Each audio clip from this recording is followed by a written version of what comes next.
अच्छा, तो बच्चों आज हम इसके बारे में पढ़ेंगे, धातुओं के बारे में। आज हम धातु और अधातु के भौतिक गुणों की तुलना करेंगे, उन सभी की पुनरावृत्ति करेंगे। तो धातु में सबसे पहला गुण है दिखावट।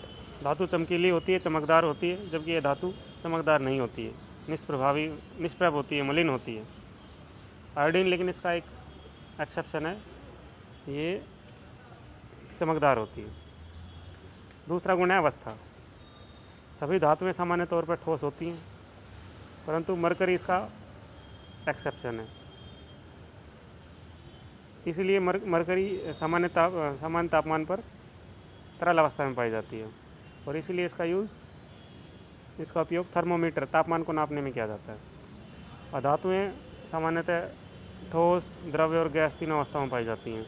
अगर हम ठोस है धातुओं की बात करें तो जैसे कार्बन है, सल्फर, फॉस्फोरस, ये सामान्य धातुएं होती हैं, ठोस धातुएं होती हैं। अगर द्रव्य की बात करें तो जैसे ब्रोमीन है, ब्रोमीन द्रव्य अवस्था में पाई जाती है। और ऑक्सीजन, नाइट्रोजन, क्लोरीन, ये सब गैस होती हैं, गैस अवस्था में पाई जाने वाले धातुएं हैं। उसके बाद तीसरा गुण होता है कठोरता। धातुएं सामान्य तौर पर कठोर होती हैं, लेकिन कुछ धातुएं जैसे सोडियम, पोटेशियम और लेड, इनको ये नरम होती हैं, सॉफ्ट होती हैं। कुछ धातुएं सामान्य तौर पर नरम होती हैं या फिर भंगुर होती हैं, जो एकदम से टूट जाती हैं, बिखर जाती हैं टूट के। अगला गुण है अधात्वर्तता। अधात्वर्तता किसको बोलते हैं? अधात्वर्तता का मतलब होता है अगर किसी चीज़ को आप पीट कर पतली शीटों में, पतले परतों में उसको परिवर्तित कर सको, तो उसको बोलते हैं अधात्वर्तता।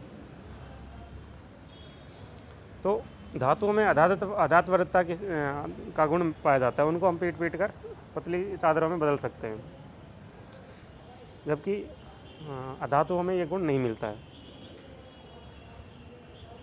अगला गुण है तन्यता।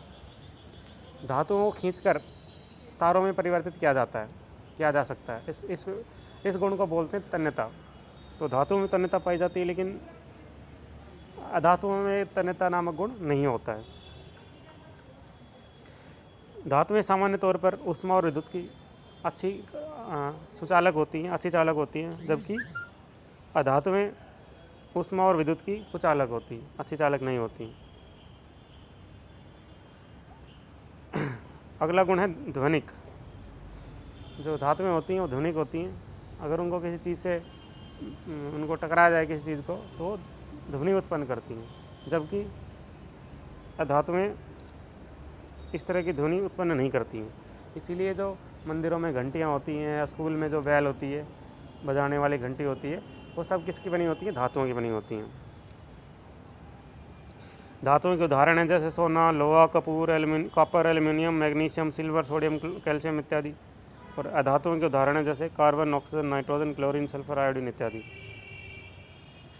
एक चीज़ मैंने नहीं बताई, एक अधातु होती है ग्रेफाइट, जो कार्बन का एक तरीका होता है, कार्बन का एक प्रकार होता है। वो विद्युत का बहुत अच्छा चालक होता है। वो अधातु है लेकिन अच्छा चालक होता है।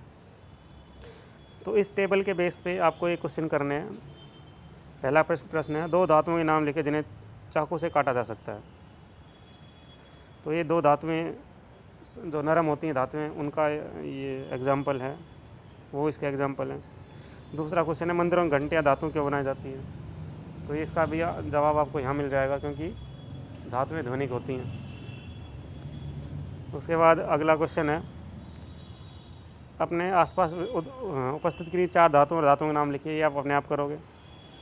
धातु और अधातु में अंतर स्पष्ट कीजिए। तो ये पूरी टेबल आपको इस क्वेश्चन का जवाब देगी।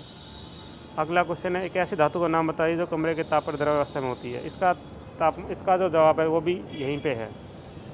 तो इसका जवाब क्या है? ब्रोमीन। 5वें का जवाब है ब्रोमीन। ब्रोमीन सामान्यतः सामान्य तापमान पर द्रव अवस्था में पाई जाती है, तरल अवस्था में पाई जाती है। धन्यवाद।